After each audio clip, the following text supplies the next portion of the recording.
Okay, beloved, if we can make our way back to a seat. Shabbat shalom to everybody, and a peaceful rest to everybody that's watching us online as well. The notes are out there if anybody wants them in paper form. Of course, for everybody that's watching us live, the notes are available if you're on YouTube in the description box. If you're watching us on the app, they're in the app, so you guys can follow along. And of course, as usual, they're going to be behind me, so you guys can see them. All right. As PM said, great week we've had. Thank you again to everybody who helped out, all the food, the cooking, the cleaning, the decorating, all of that stuff. It's a lot of work, but it's a great labor of love. We had a great time. I did anyway. I had a great time. And I've been eating chocolate-covered matzah all week long. So it's a good week. All right. Our opening verse for this morning on our memorial of the resurrection, which of course would actually, if we're counting the days the way that it actually goes, wouldn't actually occur until after the ending of today, right? So it's after Shabbat at the end of the sixth day. At the end of the seventh day, beginning into the first day of the week. So, but we'll get there in just a second. So Matthew chapter 12, verses 38 to 41 is our opening verse for today. And it should be familiar. I hope it's familiar. But it says, "Then some of the scribes and Pharisees answered, saying, 'Teacher, we wish to see a sign from you.' But he answering said to them, 'A wicked and adulterous generation seeks after a sign, and no sign shall be given to it except the sign of the prophet Jonah. For as Jonah was 3 days and 3 nights in the stomach of the great fish, so shall the Son of Adam, the Son of Man, be 3 days and 3 nights in the heart of the earth. Men of Nineveh shall stand up in the judgment with this generation and condemn it, because they repented at the preaching of Jonah. And look, a greater one than Jonah is here.'" For a few moments this morning, beloved, the title and the topic of the message is simply 3 days and 3 nights. 3 days and 3 nights. You guys know the prayer here with me. If you know it at home, please pray with us. Father, give us eyes to see, ears to hear, and a heart that is willing to obey. In the Master's name, amen. Amen. Okay, so here in Matthew 12, what I want to do is I want to go through almost all of the chapter, because so many times when we read, the chapters are good, they're good, they're beneficial for us, but certainly when you write letters, nobody writes a letter in chapters. They're added much later because they do help us sort of separate ideas, but it's a good idea sometimes not to do that, but to read from one chapter to the other and realize the same idea, the same concept is being spoken of from one part of the book to the other. But this morning, I want to take chapter 12, in particular, this particular story. Yes, talk about the resurrection. Yes, talk about Messiah as the first fruit. But there's a much bigger topic that gets spoken to us here in Matthew chapter 12. It's in the other books as well. But it builds as the chapter goes on to a point, to ask a question or to point out something that most people, even today amongst, different theological schools, have a hard time answering, have a hard time defining. People ask all the time, have I done it? Can I do it? If I did it, am I in trouble? And that is the unpardonable sin. That is the blasphemy of the Spirit. It is entailed in this chapter. And it cannot be understood alone. It has to be understood in the context of the story as it's developing. But before we get there, and I know I've done this before, it's been obviously a while, I think, since I did it, so I thought it was good for us to do just a little bit of review today so that we're all sort of on the same mind. Those people that are watching, you're in the same mindset as us. Now, of course, we call ourselves Hebrew Roots. We explore, we try to understand the Hebrew roots of our Christian faith. Having a Christian faith should not be separate from our Hebrew roots. It is the same thing. It is the core. It is the foundation. Our faith is built upon the foundation of the apostles, the prophets, meaning from Adam all the way to Malachi, and of course upon the Messiah himself, the chief cornerstone. That's the bedrock of everything. We cannot remove that. So as part of our Hebrew roots, as part of understanding our Hebrew root, it's important for us to understand how our Hebrew brethren of old, those who actually wrote these books, and certainly those who lived it out in the New Testament and then wrote about it later, how they thought, because everything they write is in their thinking. It's in their culture, and it must be understood in their thinking and in their culture, not in our 21st century way of thinking. Anybody who speaks another language, you know this already. There is no way to translate what comes from one language into another language 100% accurately. Because language is not just what we speak, it's part of the culture. There's words and phrases that have cultural meaning to it, that while you can come up with the best words you can in another culture or another language, doesn't actually truly represent what the thought pattern was before. So here's just 4 things I want us to pay attention to. Hebrew thinking 101. Now, you're going to realize we do this all the time, but I want to define it because we're going to see all of these in this next chapter or in our message for today. In Hebrew thinking, there's an acronym. It's actually the word pardes. It means orchard. It's an acronym. The letters represent something, 4 specific things, in fact. The P, or the pashat. We talked about this a little bit last week.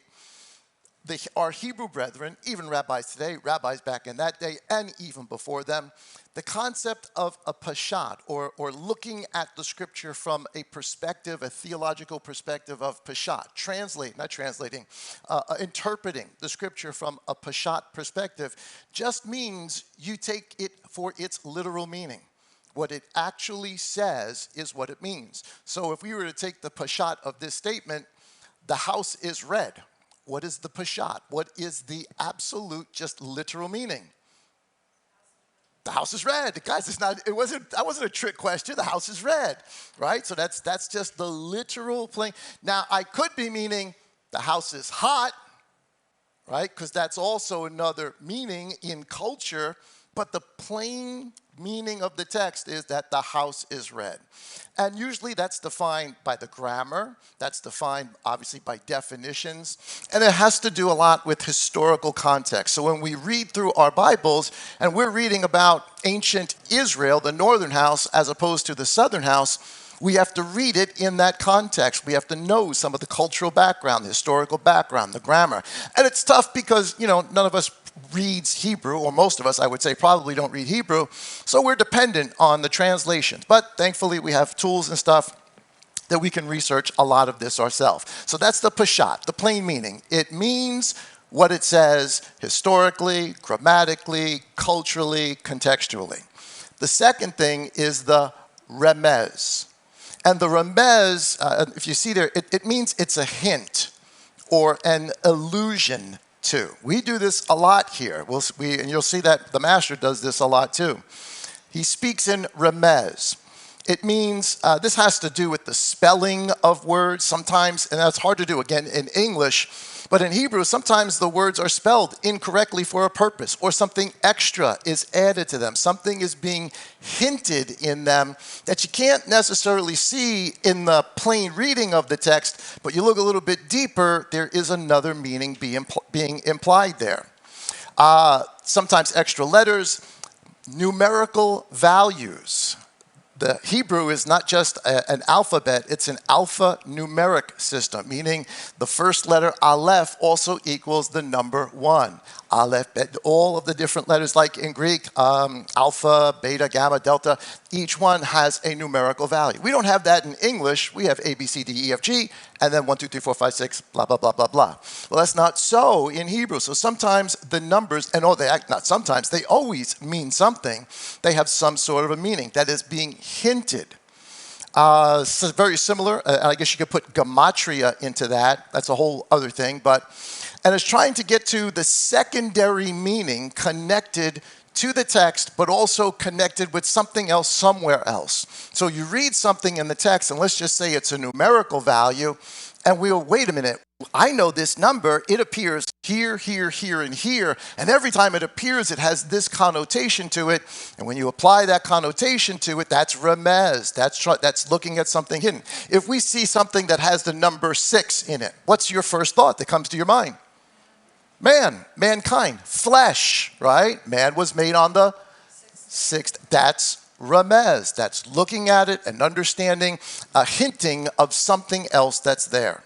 Then there's the drash.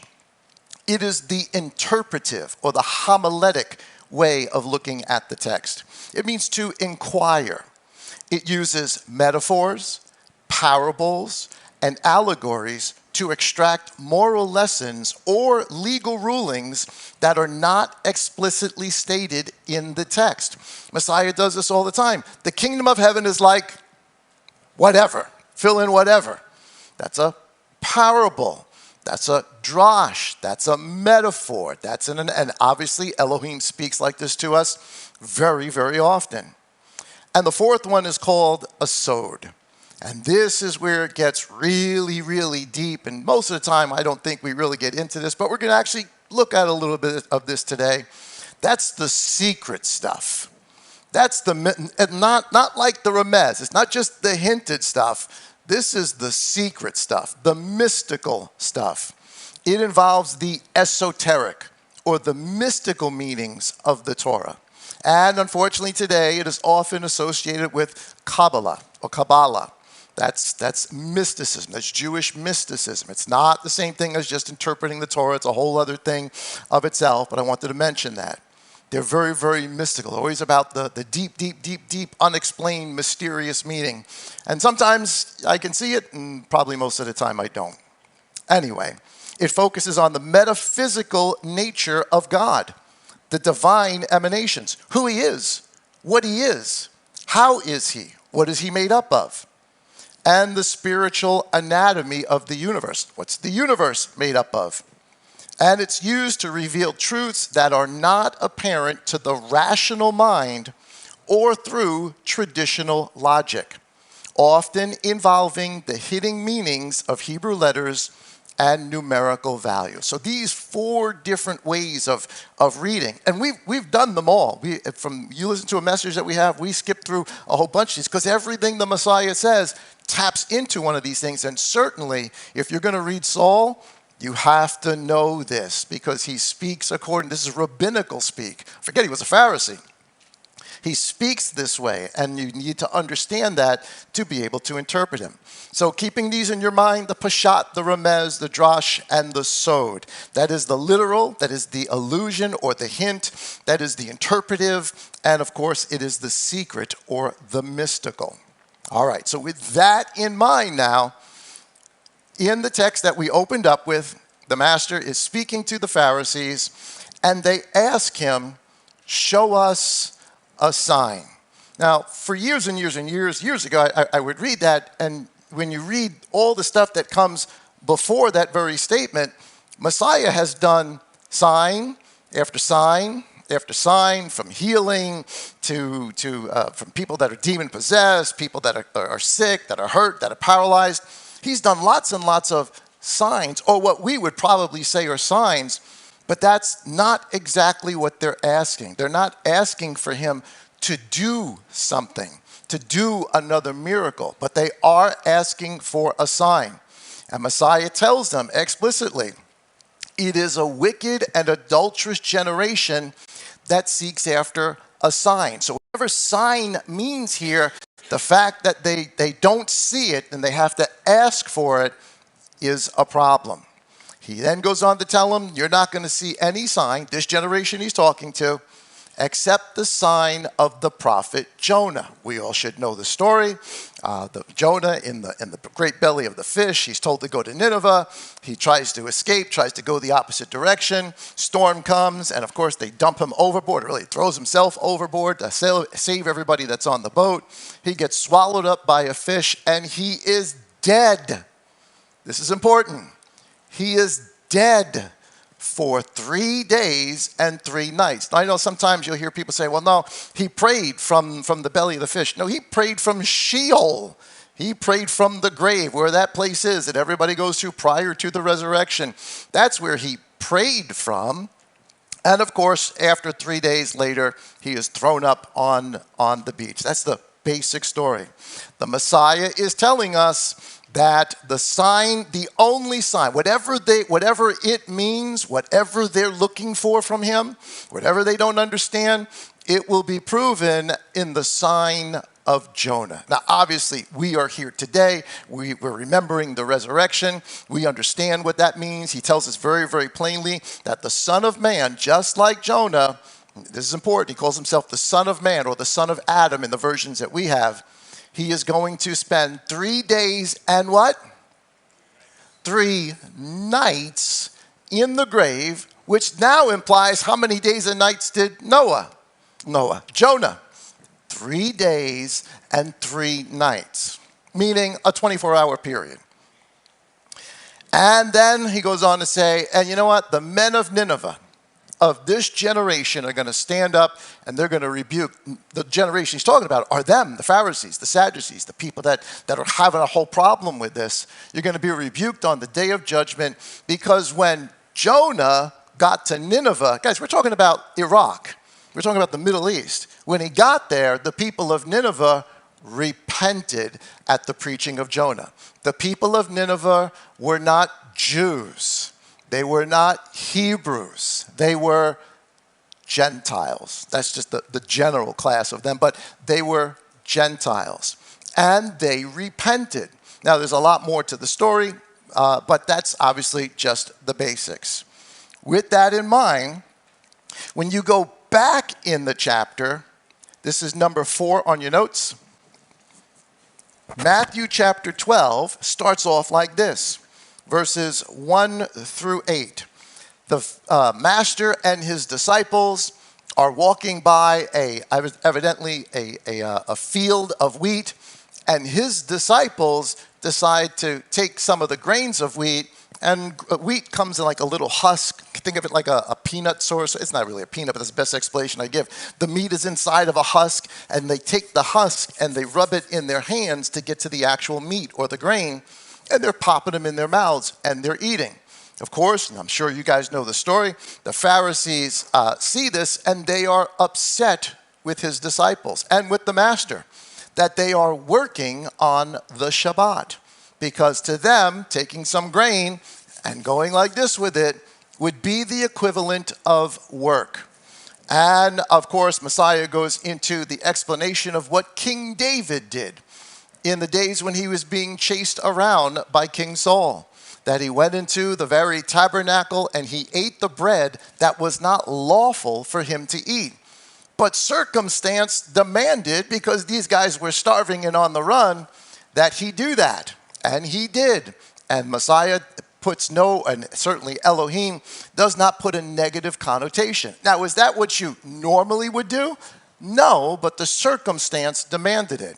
So these disciples, now, are the Pharisees correct in this or not? You can argue that back and forth. They had all of their own different traditions as to what you could do and could not do on the Sabbath. Those we can argue out, each and every one of them. Some of them are, to me, just absolutely out of there, have no real reality in what Messiah is saying.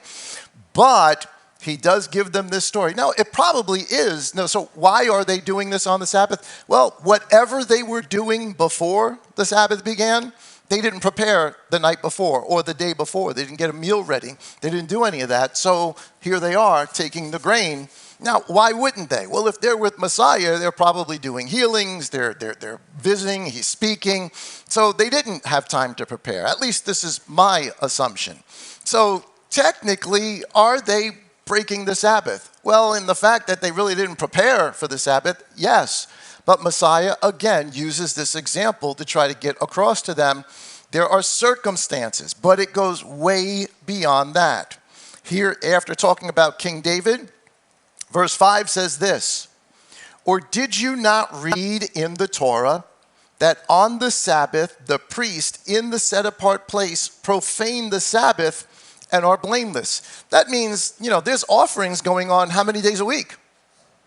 7, right? Early morning, the early morning oblation, the evening oblation, whatever other things are being done, the burnt offering at night, the bull at night, that all still goes on. It doesn't stop. So is that technically a breaking of the Sabbath? Isn't that the priest's job? Yeah, it's their job. It's their work. It's what they do. So technically, yeah, they are breaking the Sabbath. And yet they are found, as the master says, blameless. It's something that they have to be doing. So circumstance has something to do with this. They profane the Sabbath and are blameless. Now I want you to pay attention to verse 6. "But I say to you that in this place there is one greater than the set apart place." So he's talking about what the priests do in the temple, what David did in the tabernacle. This is all surrounding the concept and the idea of Sabbath. But now he has this statement of, there is one standing in front of you who is greater than the temple. You say, well, what does that have to do with Sabbath and all the rest of that? Who is the one, first of all, that is greater than the temple or the tabernacle? Messiah. He's referring to himself. The plain reading of the text would be, who is greater than the Messiah is saying that he is greater than the temple. That, if you are a rabbi, if you are a Pharisee, if you're a Sadducee of that day, your eyebrows would go up at that, because that's a bold, bold statement. One greater than the set-apart places here, verse 7, "And if you had known what this means, I desire compassion and not offering, you would not have condemned the blameless," meaning his disciples, that they're blaming for breaking the Sabbath. Really, their traditions, their rules. Now, I put Mark chapter 2, verse 27, because it's the same story, but Mark adds a line here before the last line that appears in Matthew. In Mark 2:27, Mark says, "And he said to them, the Sabbath was made for man, and not man for the Sabbath." Let's just take a side note here just for a second. What is he actually telling? Not just them, he's telling us how to keep the Sabbath, that there are circumstances that warrant different decisions. But ultimately, he's telling us the whole concept of the Sabbath is not something that should burden us, that we have to carry a weight of what to do and not do on the day. It's supposed to be a benefit to us. A day of rest, a day to stop, a day to be with family, a day to gather together, a day to worship, a day to play with the kids in the park, a day to just eat with your family. We all need a day of rest, and Elohim has incorporated it into what we call the week. The seventh day is that day of rest. Now, in today's culture, people go 7 days a week. You can only do that for so long before you what? You burn out. You got to stop. You got to rest. So Elohim started a day of rest. But I want you to notice this. It does not say that the Sabbath, that the Sabbath was made for the Jews. It says Sabbath was made for man, meaning mankind, all humanity. This isn't just supposed to be a Jewish thing or a Hebrew thing or an Israeli thing. The rest is supposed to be for all of mankind. So, it's kind of odd that, then when we get to the Constantinian age that comes in, this is one of the things that are absolutely removed and replaced. Now, you could worship on Sunday if you'd like. That's fine. There's no problem with that. But we cannot ever take away the day of rest. It's not by our design. It's by his design. And it is made for humanity, for all men. Here's the kicker. Look what the next verse says after he says this. So Mark includes this. Matthew doesn't, but then Mark and Matthew say this. The Sabbath was made for man and not man for the Sabbath. You're not made to be a slave to the Sabbath. The Sabbath is made to serve you. The seventh day. Verse 8. For the son of Adam, or the son of man, depending upon your version, the son of Adam is master of the Sabbath. Now, some of the versions would say he is Lord of the Sabbath, meaning he is in charge of the Sabbath. Meaning this, who has the right to tell anybody what can and cannot be done on the Sabbath? He does. He's saying it's mine. I'm the master of it. Because the question was, this isn't lawful for what these guys are doing. And Messiah is telling them, no. I make the rules. I'm the one who is Lord or master of the Sabbath. And he calls himself Son of Adam. So now he's already said, one greater than the temple and the tabernacle is standing in front of you.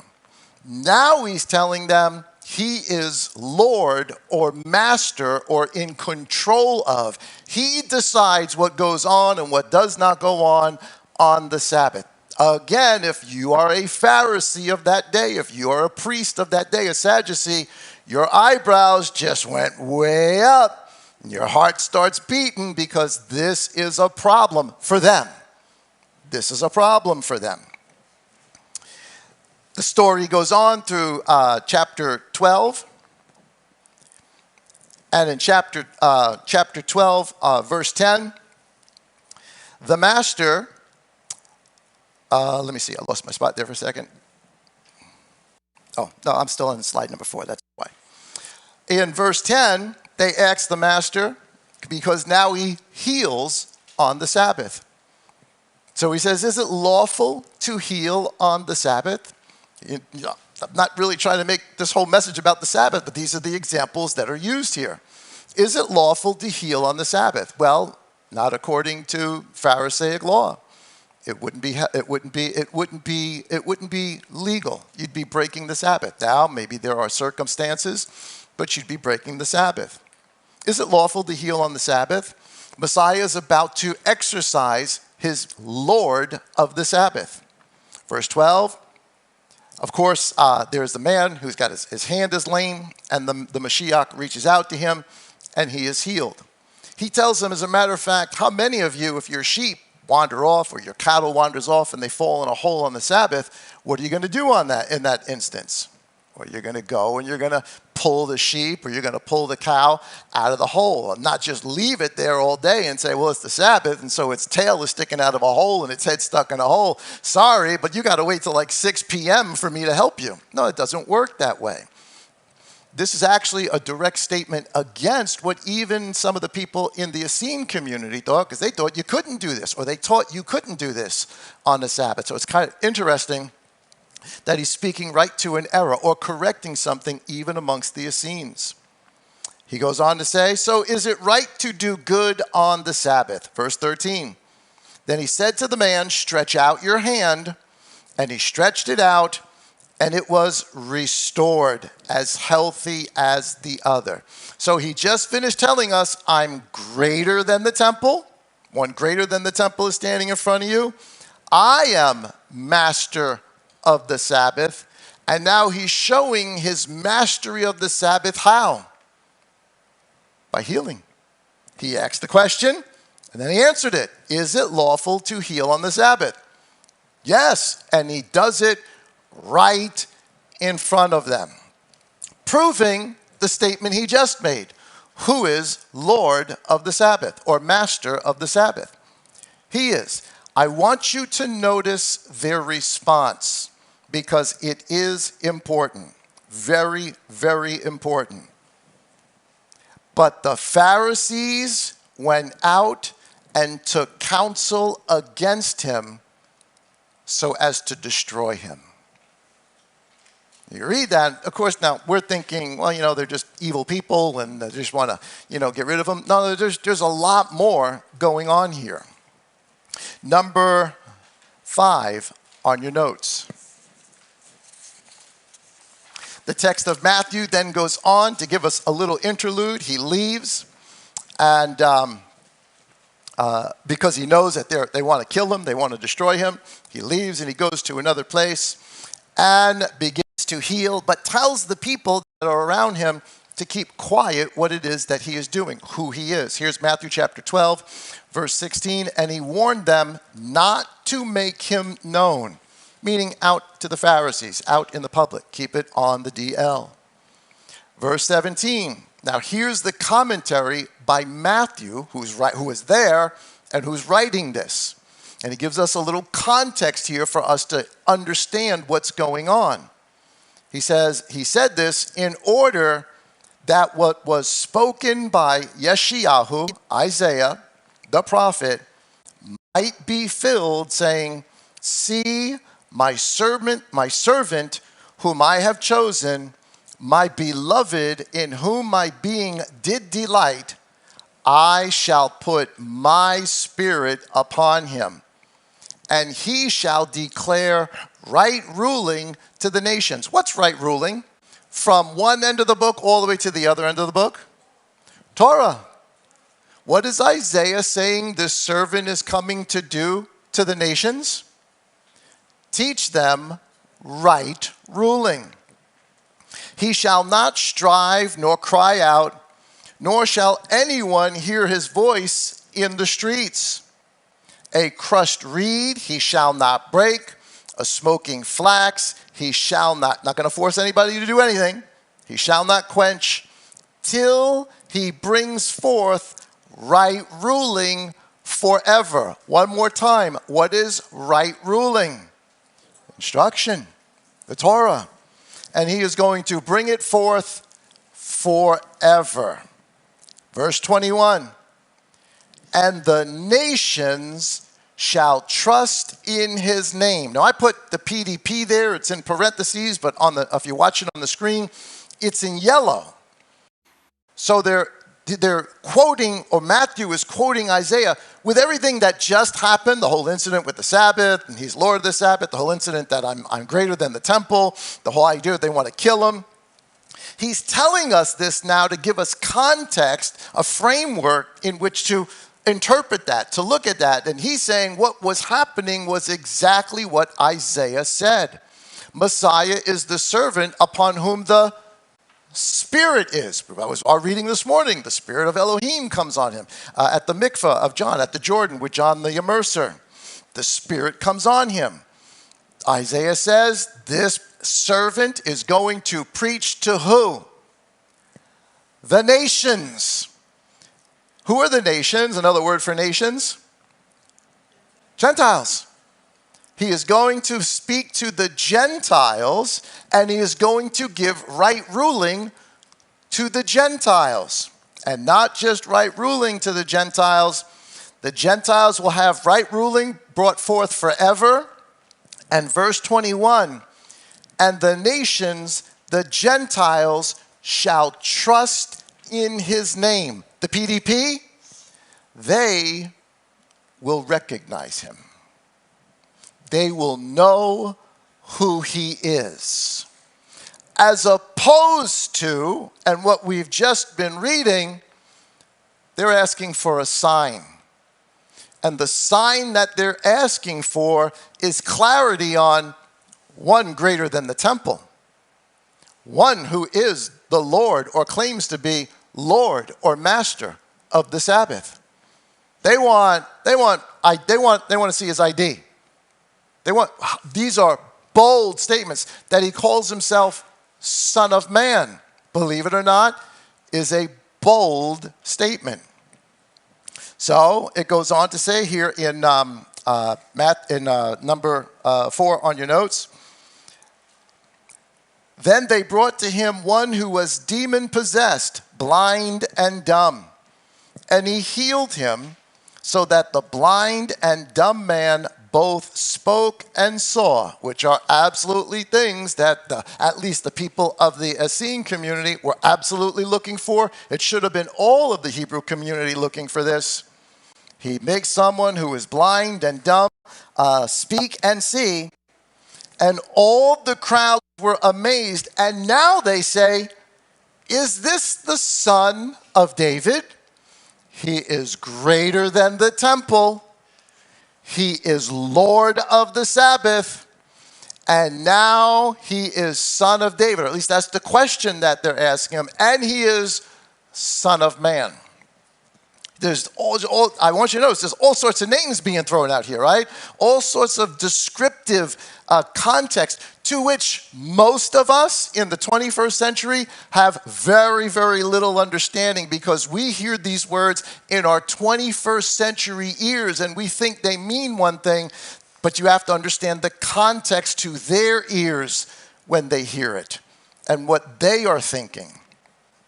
So, one more time. The crowds were amazed. They said, is this the Son of David? Again, and when you say Son of David, you're talking about the Mashiach, the Messiah, the Anointed One. I know, sometimes in our modern sort of culture, we call him Messiah or Mashiach or Christ all the time. And we think that means that he's God. That's not what Messiah means. That was not the connotation of Messiah. They did not kill him for claiming to be Christ or claiming to be Mashiach. That didn't break any of their rules. You know many other people in Messiah's day, before Messiah's day, and after Messiah's day claimed to be Mashiach? Lots of people, and none of them were taken and crucified. None of them were taken and stoned or killed, capital punishment, because Mashiach to them meant something different than it now has the connotation to us. We say Messiah, Mashiach, we're thinking the living Son, that Elohim in the flesh. That's not their thinking. Their thinking is as Son of David, that he is the descendant of David who will sit upon the throne, who will get rid of Rome, help us fight all the enemies, and make Jerusalem the capital of the world. That's there. And this is just very, very basic. It's still the concept today amongst our Jews, except it's not Rome, but it is him to come. A man. He will be a man, a descendant of David, to rule and reign on his father's throne. That's what it means. So now they're calling him Son of David. And he healed them. He's the Son of David. So now look at the Pharisees' reaction. But when the Pharisees heard it, heard what? Is this the Son of David? Their response is, but when the Pharisees heard it, this one does not cast out demons except by Beelzebub, the ruler of the demons. And basically he's talking about Satan. It's Baal, but it's Satan. Because Messiah in the next verses actually describes it as Satan. In fact, in the next verses, he goes on to say that if the things I'm doing, which we could call signs, they're miracles. And if they are miracles, if they are signs, then again, you got to ask the question, so why do they ask him in the next couple of verses, show us a sign? Shouldn't this be sign enough that people whose hands were withered were made whole, that people who were dumb and mute could speak, that people that had all sorts of other maladies could be healed, that he has authority, he claims authority to do something on the Sabbath and lightning doesn't come and strike him dead? Shouldn't those be signs enough to identify who he is? And so far, we've identified him as greater than the temple. We've identified him as the Son of Man. We've identified him as the Son of David now. We've identified him as the Mashiach, which is really what Son of David is pointing towards. So we got all these other identifying phrases that are being used at him. And their response is, no, everything that's happening is happening by the power of Satan. Beelzebub. He's doing it by some demonic thing, some sort of witchcraft, something like that. Then comes the description of the unpardonable sin. This is the context for it. So, context. They do not recognize what he is doing as signs of Elohim. They just don't. They refuse to. They do not recognize that what he is doing by Elohim's spirit. Because you can't do stuff like this unless Elohim's spirit is in you, within you, on you. They refuse to recognize it, but they go a step further of not just not recognizing it. What do they call it? Satan. Say what he's doing, he's not doing by Elohim, he's doing by the devil. It's the power of Satan that is moving him to do these things. Beloved, that is the blasphemy of the Spirit. These signs that are being done that can only be done via the Spirit of Elohim are not recognized. But it's not just that they're not recognized, they are appropriated to something else. What they should be doing, all of these signs, is clarifying in their minds who he is, what he's doing, what his titles really are. But it doesn't. They say it does it by the ruler of the demons. And then he goes on to tell them about the blasphemy of the Spirit. That's the one thing that will not be forgiven. That if Elohim does these things in front of us, that we see them, that we acknowledge them, that only the Spirit of Elohim could have done these things. And we say, no, Satan did them. Messiah doing them, the guy who was Messiah did them, he did them by the power of Satan. This was a farce. This is a joke. You got to be careful with that. So I know people say all the time, well, I'm concerned about committing blasphemy of the Holy Spirit. If you're sitting here, I would say it's almost impossible. I mean, unless you're really cuckoo. It's almost impossible for you to commit the blasphemy of the Holy Spirit. I mean, if you could look at all the things that have gone on in your life via the Spirit of God, via your understanding of who Messiah is, and turn around and say, you know what, I think Satan did all of that in my life, then you're probably on thin ice. But how many of you are going to say that? I hope. No, don't even raise your hands. Don't want to see. I don't want to know. Don't want to know. It's a rhetorical question. Okay. Listen to what he says in response of this. This is verse, I'm thinking, verse 6 or something. He then says, there is one greater here than the set-apart place. That's twice now. He's telling them the one who they cannot recognize, all this stuff's going on. He's telling them again, I'm greater than the temple. Now, from a Jewish perspective of the first century, a rabbinical perspective, a Pharisaic perspective, is there anything more important than the temple? No. Why is the temple so important? That's where the presence of Elohim, of Yod-Heh-Wav-Heh, Yahuwah, is. And he's telling them, I'm more important than the temple. One greater than the set-apart place. Now verse 8, listen to what he says. Going through all of this, I'm one who's greater than the set-apart place. Verse 8 of chapter 12, for the son of Adam is master of the Sabbath. Then poses the question, is it right to do good on the Sabbath? Yes, and he proves it. But the Pharisees went out and took counsel against him, and they wanted to destroy him. Then they ask, is he the son of David, the Mashiach, the anointed one? And when the Pharisees heard that, they pointed it out to be Satan. This is the basic storyline. We haven't even gotten to our text yet. But all of this comes before and needs to be thought of and considered by the time we get to this thing about Jonah. Again, why would they want a sign? And what does sign actually mean? Again, lots of miracles just occurred. Weren't they signs? It's not what they're asking for. They're not asking for a miracle. They're asking for some clarification as to his identity. Because he just said, I'm greater than the temple, I'm greater than and it's not going to end. He's going to keep going with this. I'm over the Sabbath, all the rest of that.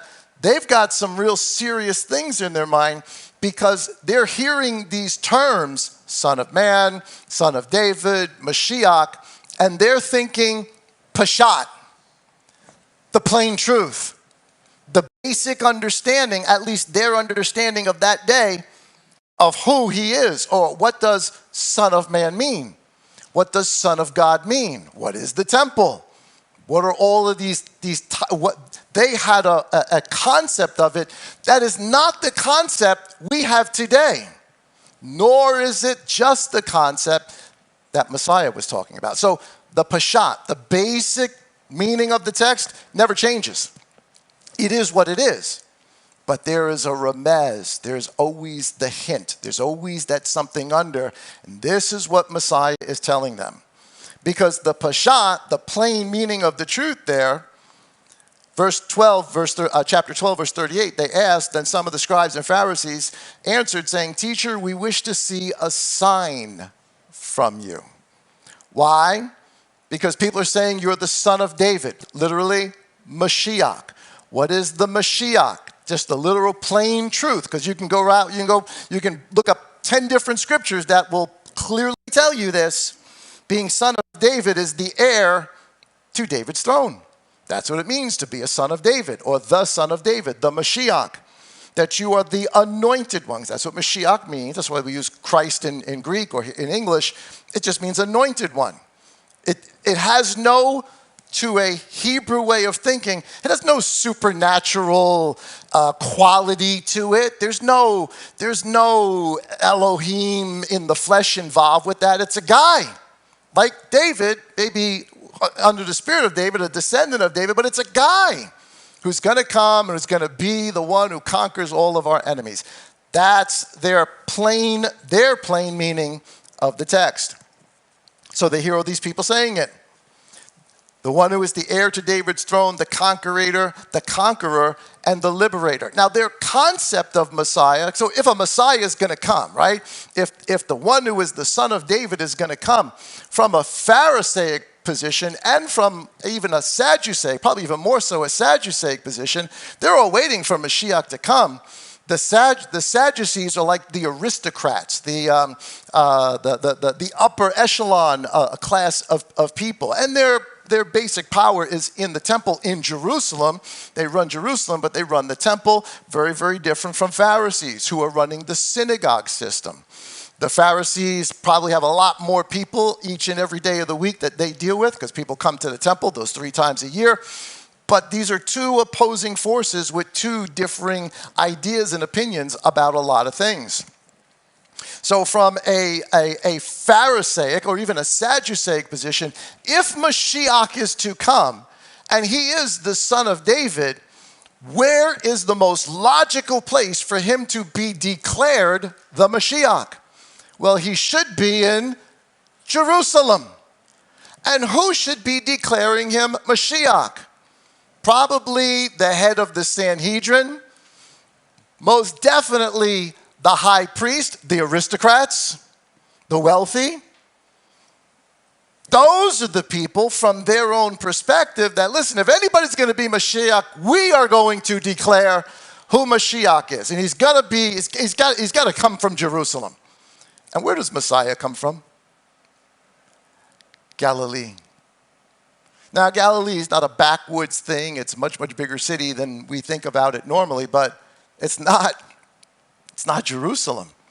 So here's this person from Jerusalem that people are saying, Mashiach, son of man, son of God, son of David, greater than the temple. And he's from Galilee. They are looking down their noses at him. And they're saying, show us a sign. We already don't believe you. We think you're doing this by demons. Fine. Show us a sign. Give us some pedigree here. Show us plainly. So, the idea of the son of David or the Mashiach in its plain meaning of the text, 2 Samuel chapter 7, verse 14. I will be his father, and he shall be my son. This is Yah speaking to King David about his son Solomon. His son Solomon's going to come, the throne is going to keep going, and Solomon is going to build the temple. This is what the prophet is saying to him. The plain meaning of the text is the son that's being spoken of here, that Elohim will be a father to, is Solomon. Thus, all the kings of Judah were called sons of Elohim, or we would say, son of God. So that's the historical, contextual way that we've got to look at this. That's why they're having a problem with it. Son of God means, well, you're saying you're the Mashiach, you're the king of Israel. Well, son of David, same thing. That's who you're claiming to be. Well, the plain meaning of the truth is, yes, that is exactly what was said to Solomon. That's its plain meaning. Son of God, Psalm chapter 2, verse 7. I will declare the decree. The Lord has said to me, you are my son. Today I have begotten you. That is son of God. But Psalm 2 is a coronation psalm. It's what was said about King David when he became king. That's the plain meaning of the text. It's about King David. It's a coronation. And the King David is now called the Son of God. Today I've made you my son. Solomon is now going to be made after you my son. And all other kings that come are going to be sons of God.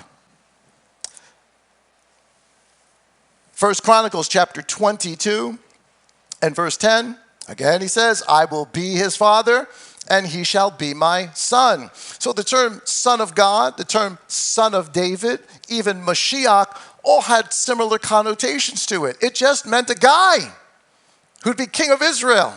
That's supposed to come. It had nothing to do in their thinking, at least in Pharisaic thinking, of some supernatural thing. That's not how they were thinking. The term son of man, a little bit different. In its basic meaning, it meant human. You are a son of man. You are a son of man. Now, I know you want to be proper today. All right, you're a daughter of man. But the idea is you are human. That's what it means to be human. As it is used in the book of Ezekiel, as Elohim speaks to Ezekiel, he calls him son of man, human. He's a human representative, and he's given all this information throughout the book of Israel. Excuse me, about the book of Ezekiel. Son of man means human, literally. It's pashat. It's basic meaning. Again, son of God, David Messiah, or son of David, the Mashiach. And he says he's greater than the temple, and he's master of the Sabbath. So you've got some straightforward, literal meanings that they would have put to his words. And then he says, I'm greater than the temple. Solomon wasn't greater than the temple. Son of David. But David's not greater than the temple. Show us a sign. You got to clarify this thing for us. Because this is not making sense to us. This 2 plus 2 does not equal 4 to them anyway, at this particular point. Because they're looking at at the literal. Messiah is speaking not in Peshat, Messiah is speaking in Remez, and maybe even in the Sod, the mysterious. Messiah is putting different meanings, bigger meanings to just Mashiach, to just son of God, son of man. And they're not getting it. So he says to them, for as Jonah, what number are we on? We're still on number 7. So as Jonah was 3 days and 3 nights, so they want a sign. As Jonah was 3 days and 3 nights in the stomach of the great fish, so shall the son of Adam, there it is again, son of Adam, multiple times, be 3 days and 3 nights in the heart of the earth. How many days, how many nights? 3. Not 2 1/4. Not 1. I mean, I'm bad at math, but I'm not that bad. 3 means 3. 3 days. In fact, he says it. 3 days and 3 nights in the heart of the earth. Just like Jonah was 3 days and 3 nights in the stomach of the great fish. And I love that picture there. Isn't that a cool picture? Just walking out of the water. He smells like fish vomit and dead fish and seaweed and all the gunk that comes out of whatever he was in. Who knows what it was, but whatever he was in. I mean, come on. If you're sitting like on Jones Beach somewhere, or you're hanging out. What's the beach over here? that nobody would ever go into, Orchard Beach. You're sitting on an Orchard Beach, and all of a sudden this dude comes walking out of the water, and he smells like a fish market, and he's got seaweed hanging off of his head. You see a huge whale jump up in the sound there, and he says to you, Elohim has called me to tell you to repent. What would you do? I'd repent. I'd repent. And that's what winds up happening, or at least that's how the picture sort of shows it. More to the story than just that, but I'm just sort of simplifying it. So he tells us, as Jonah. Now I want you to pay attention to something here. Remember what we read in Isaiah, what Matthew gave us as a commentary. This was to fulfill what Isaiah said, I will put my spirit on my servant that they did not recognize, and he will speak right ruling to who? The nations. And now he's saying, what sign are we going to get? Right ruling is going to go to the nations, because that's what Jonah did. He was called to go to Nineveh, a Gentile nation, die in a fish for 3 days, then get thrown up on the beach and deliver Elohim's word. And the Gentiles believed. They realized what was happening, and they repented.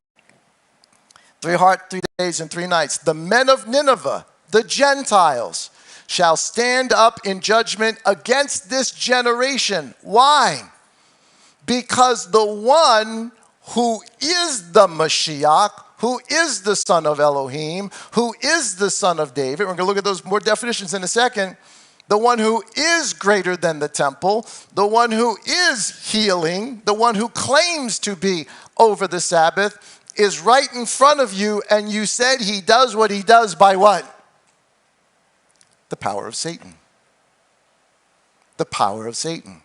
So Nineveh, on that day, the Messiah says, will judge these people, call them out for their failure to recognize the spirit of Elohim in a man. They would judge this generation and condemn it because they repented at the preaching of Jonah. And look, one greater than Jonah is here.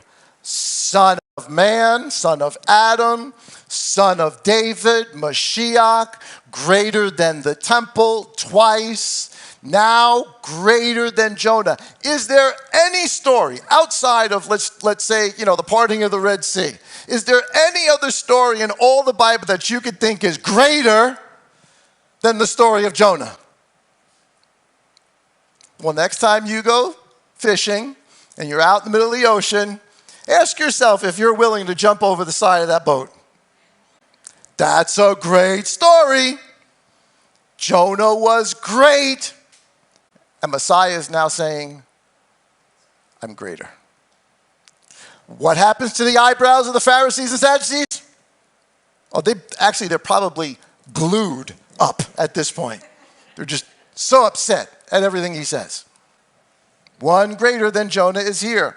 But he does not stop there.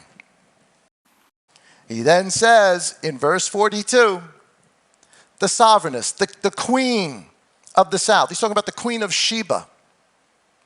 The queen of the south shall rise up in judgment with this generation and shall condemn it. For she came from the ends of the earth to hear the wisdom of Shlomo, Solomon. And look, one greater than Solomon is, they wanted a sign, right? He's literally throwing it at them over and over and over, but they're just not seeing it. One greater than Jonah is here. Well, what's Solomon? Why is Solomon great? Well, first of all, the Queen of Sheba, where is she from? Or what, is she Jewish? Is she of the tribe of Judah? Of any of the tribes? What is she? She's a queen of a nation in Africa. She is a Gentile. And what did she come to Solomon for? To hear right ruling. That's the wisdom of Solomon, right ruling. to hear the instruction given accurately. So, one greater than the temple, he said, on your notes there. What is the temple? It is the place of the presence of Yah. One who is master of the Sabbath, the thing that is given by Yah to men. Now one greater than Jonah, the one who was sent to the Gentiles, and they believed. And now he's greater than Solomon. This is Remez, because there's all the plain meaning of who Solomon is.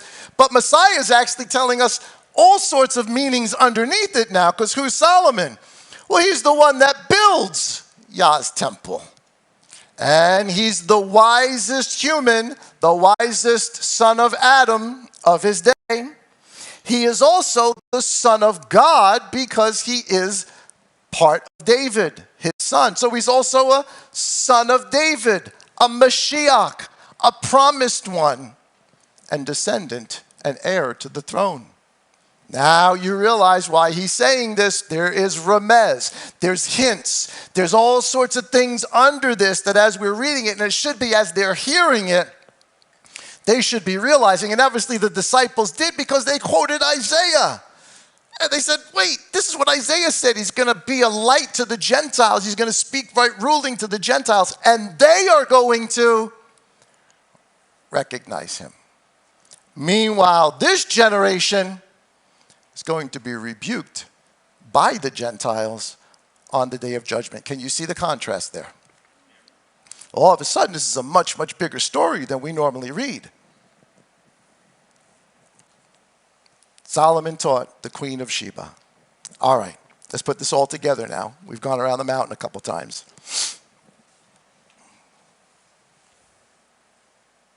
Therefore, I just sort of came across this just a couple of weeks ago.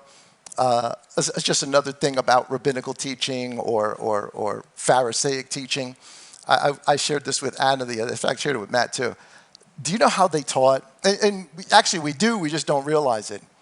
They always went around the mountain. They always started with all sorts of points and concepts and ideas and that. And then they got to the therefore. And then they hit you with it. And then they did review. Think of how many times you read Saul. And he goes line by line by line by. And then he says, therefore. That's rabbinical speak. He's teaching in a rabbinical way. And then he hits you with it, and then he reviews it after that. And I realized, oh my goodness, that's how I've been preaching for years. I didn't even know it. I had no idea. So don't complain next time we go around the mountain 10 times. So let's put it together. Therefore, there were other meanings to Son of Man and Son of God. There was the surface level, but there was also something else.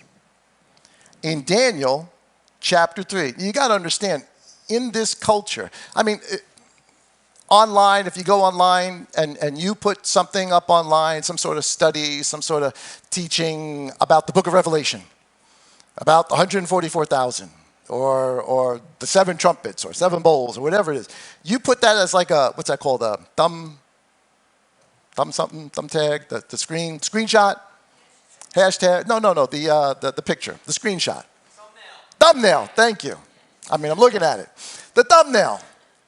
What's going to happen if you use Revelation or people are going to watch? Why? Because everybody wants to know what the book of Revelation's about. Everybody wants to know when the end is going to come. Everybody wants to know how it's going to come. It's a topic of major interest to anybody who has any concept or idea of who God is, who Elohim is. Doesn't matter, denomination, fellowship, all the rest of that. We all have a great interest in that. That's us today. The equivalent of that in this day was the book of Daniel. Daniel was the book of Revelation to them. And not just the book of Daniel, the book of Enoch as well. This was like revelation to them. This was end time stuff. And to them, just like we have done throughout the last 2,000 years, every generation comes and we think, this is it. It's our generation. It's going to happen in our generation. They thought so too. So in context, the book of Daniel was something they read, they knew, they understood. And in the book of Daniel, this is chapter 3, verse 23. Nebuchadnezzar throws Shadrach, Meshach, and Abednego, Mishael, Azariah. And what's the other one? Somebody help me out here? Mishael, Ananiah, and Azariah. Okay, got him. Shadrach, Meshach, we all just know them as Shadrach, Meshach, and Abednego. They get thrown into the fiery furnace for not bowing to the statue, right? You guys all know this. He goes, did we not throw 3 men bound in the midst of the fire? They answered and said to the king, Nebuchadnezzar, certainly, O king. He answered and said, look, I see 4 men loose, walking in the midst of the fire, and they are not hurt. And the form of the the form of the fourth is like the son of Elohim or Elohim. The fourth is a son of God, deity. He sees the fourth one in there with the boy, and it's deity because they come out, they don't smell like smoke, they don't have any burns on them, their clothes are good. That's deity that Nebuchadnezzar saw. These people read this book. What is the Son of Man? Deity. It goes on in Daniel chapter 7, verse 13.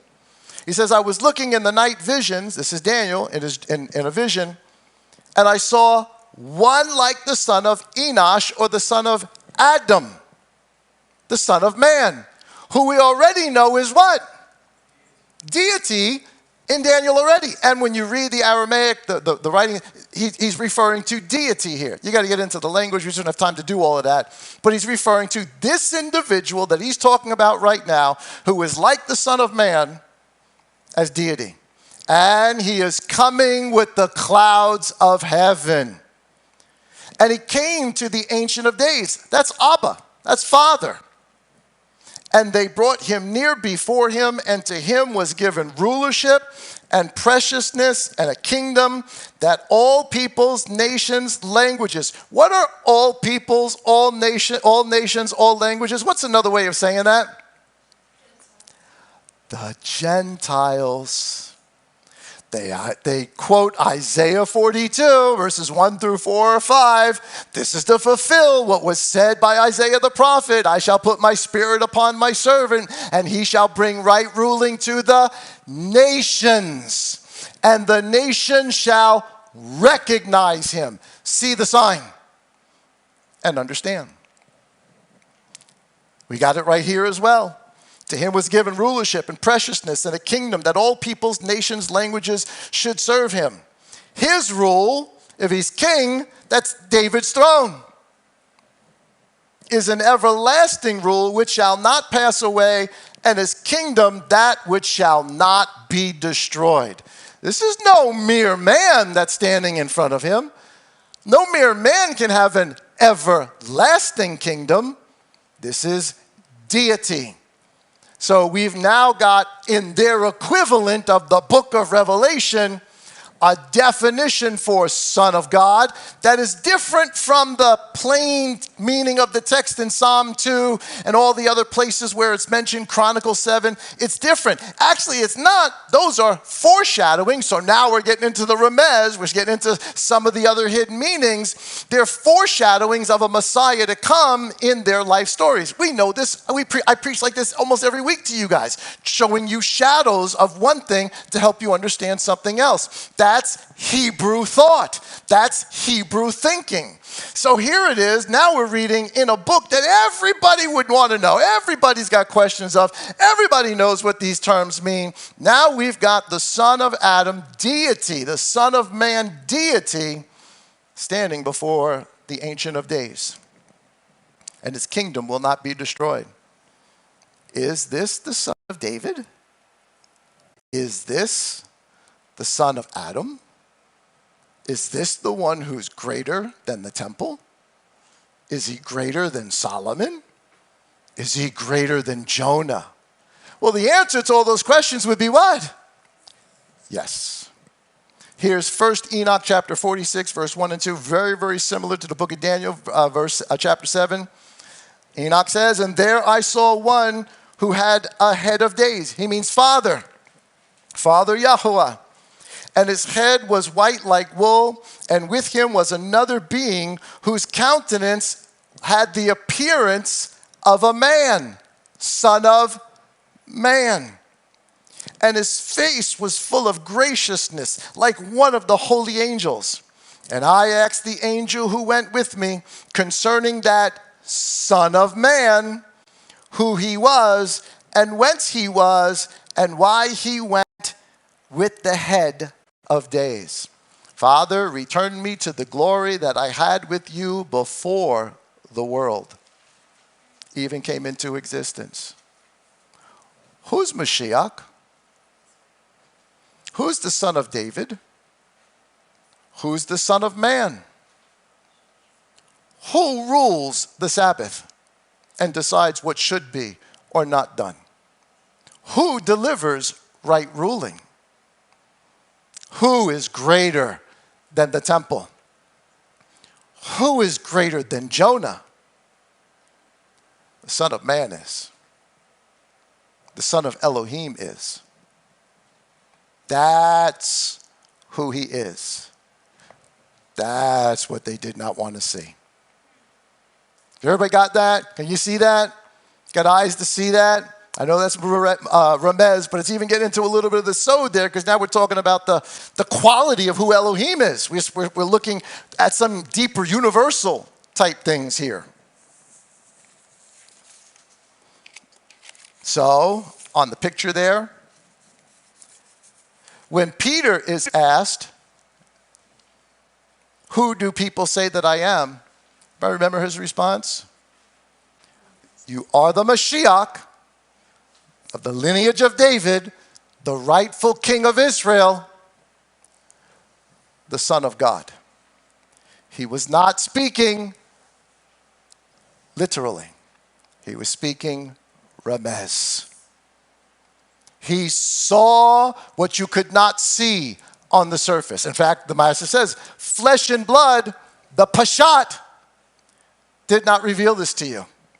But my Father in heaven, through the remez, the hints, the under stuff, he has revealed this to you.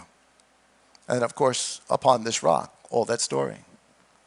So, what does all this have to do with honoring resurrection and thinking about that? Matthew chapter 26, when Messiah is in front of the priests, they do exactly the opposite of what Peter and the disciples, wasn't just Peter, it was the disciples too. They all realized this. They do the opposite of what Peter did. He's in front of Caiaphas. He's in front of the Sanhedrin. All sorts of accusations are being made against him. But Yeshua remained silent. So the high priest said to him, I put you to oath by the living Elohim. Say to us if you are Mashiach, son of Elohim. Yeshua said to him, you have said it. Besides, I say to you, from now on you shall see the Son of Adam sitting at the right hand of the power and coming in the clouds. What did Messiah just quote here? He just quoted Daniel and Enoch. Both of them. That's the story in both of them. That everybody who likes the book of Revelation of that day would have known and read and had understanding of. And look at their response, or look at his response. Oh, I don't think I even put it there. From now you see the coming in the clouds of heaven. You know what his response was, right? Blasphemy. We have no further need of witnesses. Rips open his cloak. The movie was awesome. Rips open his cloak. Blasphemy. What's blasphemy? Is blasphemy calling yourself Messiah? No. There's been lots of people, they call Trump Messiah today. Lots of people are called Messiah. Nobody's putting them up against a fence or a wall and shooting them. Lots of people call themselves Messiah. Some real fools, some people just looking for power and glory. And lots of Messiahs came after this. A Messiah was the one that brought about the final destruction of Jerusalem under Hillel, because he proclaimed him Messiah. So it's not a crime to say that you're Messiah. Might be a little weird if you're not, but it's not a crime. What is a crime? To say that you are the Son of Man and you're going to see me coming in the clouds. Because he's making sure they have, that by no uncertain terms, do they understand who he is claiming to be. The one who is greater than the temple, the one that is greater than Solomon, the one that is greater than Jonah, the one who you will see coming in the clouds, as Daniel and Enoch both describe. And what is the sign? The same sign that was given before, the sign of Jonah. When after 3 days of death, the nations will begin to open their eyes, and they will recognize his name. They will begin to understand. But that generation, the people of Nineveh are going to raise up, and they're going to condemn them. Sheba and her family and her country are going to raise up, and they're going to condemn them. Because they were asking for a sign, some identification, and it was all over. And they called it Satan. All of a sudden, it's a heavy story, isn't it? Doesn't end there. Because now we got to get into the sod, the numbers, the mystery stuff. I want to touch everything today. Promise you. I'm only going to go for another 3 hours. Don't worry. No sign except the sign of Jonah. What's the sign of Jonah? 3 days and 3 nights. 3 days and 3 nights. Let's get in. Now, we're not even looking at the Hebrew alphanumeric stuff. That's a whole other level. It's crazy, crazy stuff. I'm just talking, from an English perspective, because it also comes out in English. Let's look at some sod.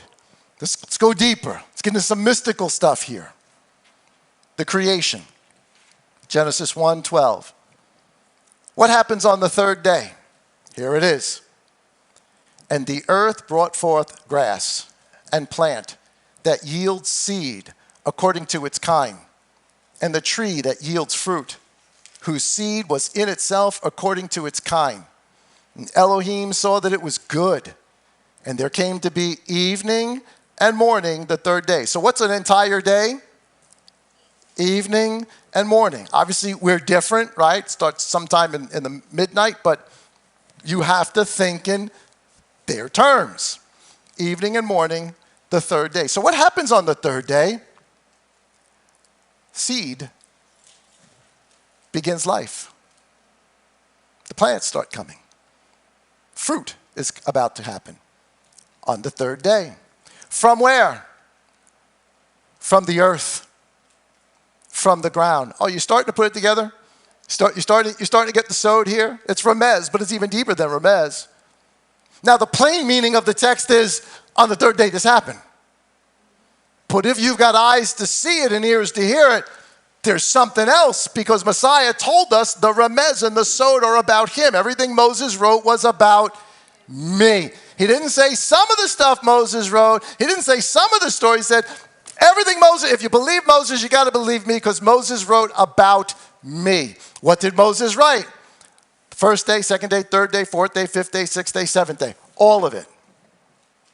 So what happens on the third day? The seed. Messiah, just before the crucifixion, the Gentiles want to see him. His answer to them to see them is, if a seed, a wheat, a seed, does not die and go into the ground, into the earth, there's no fruit. There's no fruit. So what is Messiah?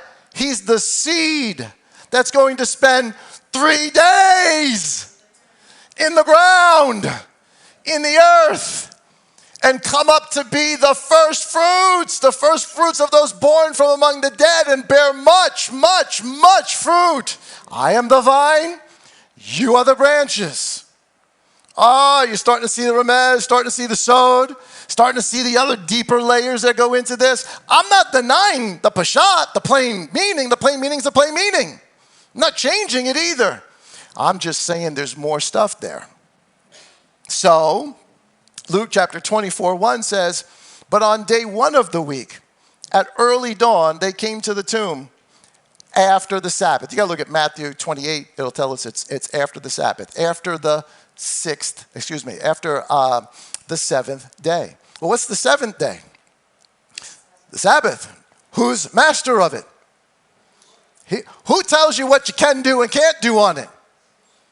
What did he not do on it? He didn't rise. Couldn't have. Why? Because he's Lord of the Sabbath. It's the rest. So, we now know it's the first day of the week. What we would call Monday today, but that's not actually accurate. I know most of you guys know this. That's not actually accurate because the day starts when? Evening.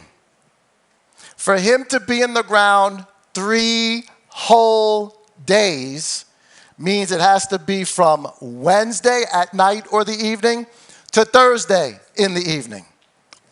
1 day. From Thursday in the evening to Friday in the evening. 2 days. From Friday in the evening to Saturday in the evening. 3 whole days. Like Jonah. Which means it is after the Shabbat, once it's dark, and it doesn't even tell us when. It just says the next morning when they woke up, and we don't even know what time that is. I know everybody you get sunrise service and all that stuff we do today. It doesn't say that. It says it was still dark. So what time do you think that they got up in the morning in that ancient day? 3? 4 in the morning? Maybe earlier, you start your day. What time do you think you went to bed? Probably right after the sun went down because you worked all the heat of the day. At the end of the day, you slept and you got up really, really early. Whatever time they got up, we know the sun hasn't risen yet, but it's about to when the women see him.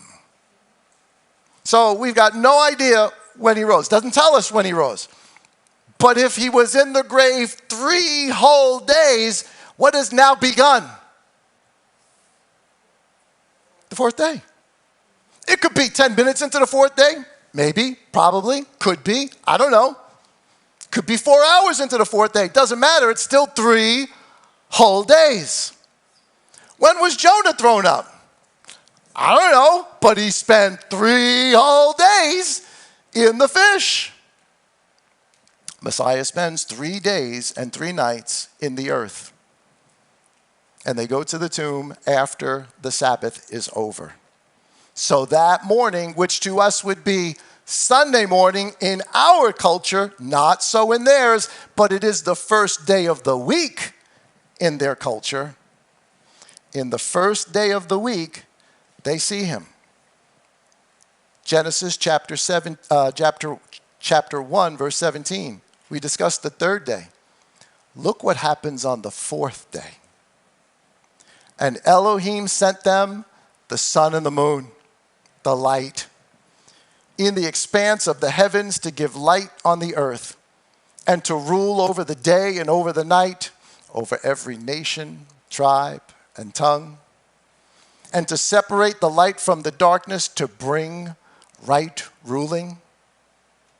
And Elohim saw that it was good, and there came to be evening, and there came to be morning, the 4th day. Well, in the creation story, what happens on the 4th day? Light. Light. The seeds come into life on the 3rd day, but it's not till sunrise, at least in the account, that we see that they see him the next day. It's not till when? Sometime around sunrise that they see him. Now, this has nothing to do with it. This is just, it has really nothing to do with it. Just find it unique. What do we call that day in our English vocabulary? Sunday. We call it Sunday. It's for a total different reason, pagan origin, all the rest of that. But I think that's kind of interesting. I think Yah has a sense of humor. But 3 whole days and 3 whole nights in the grave. John chapter 10 and verse 17. That was the sign. That was the identifying mark. That makes him greater than the temple. It makes him greater than Solomon. It makes him greater than Jonah. It makes him the Lord and master of the Shabbat, the 7th day that he rested on. Makes him all of those titles that they could not see. Until he said, you're going to see me coming in glory.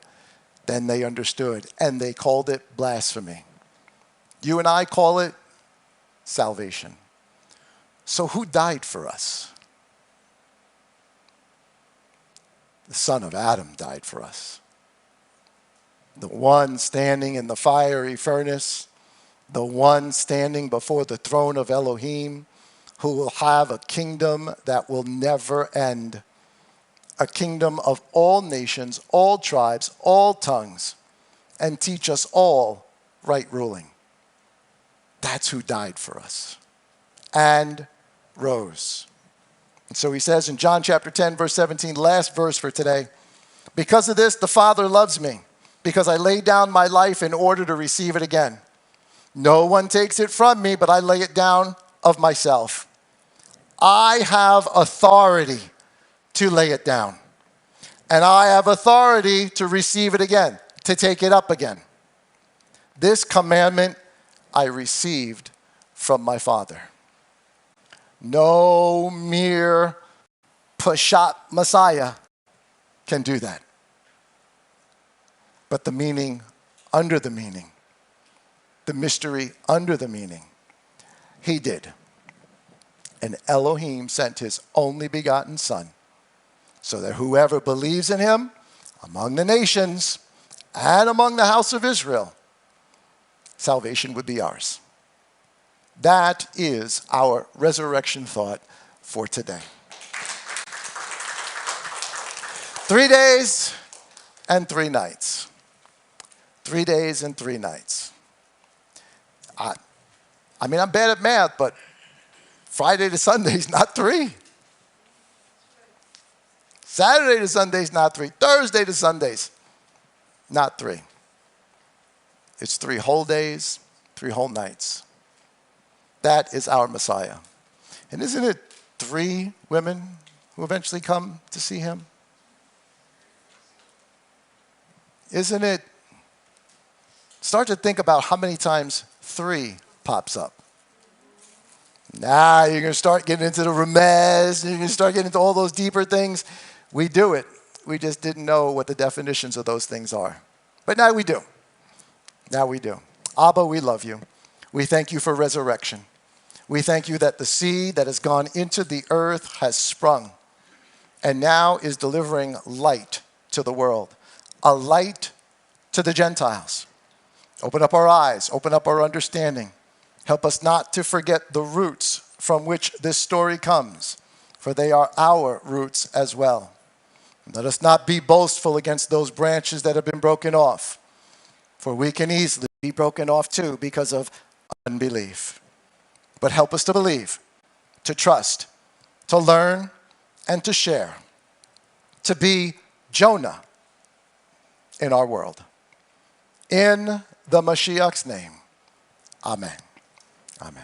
Guys, thank you so much for hanging out with us today. I hope that you guys enjoyed that message. Listen to it again. Download the notes. Join us this week for Wednesday and Friday, Tuesday, as we close out the week of unleavened bread. In the meantime, have an awesome rest of the day. Say with me, everybody, Shabbat. Shalom. Peace.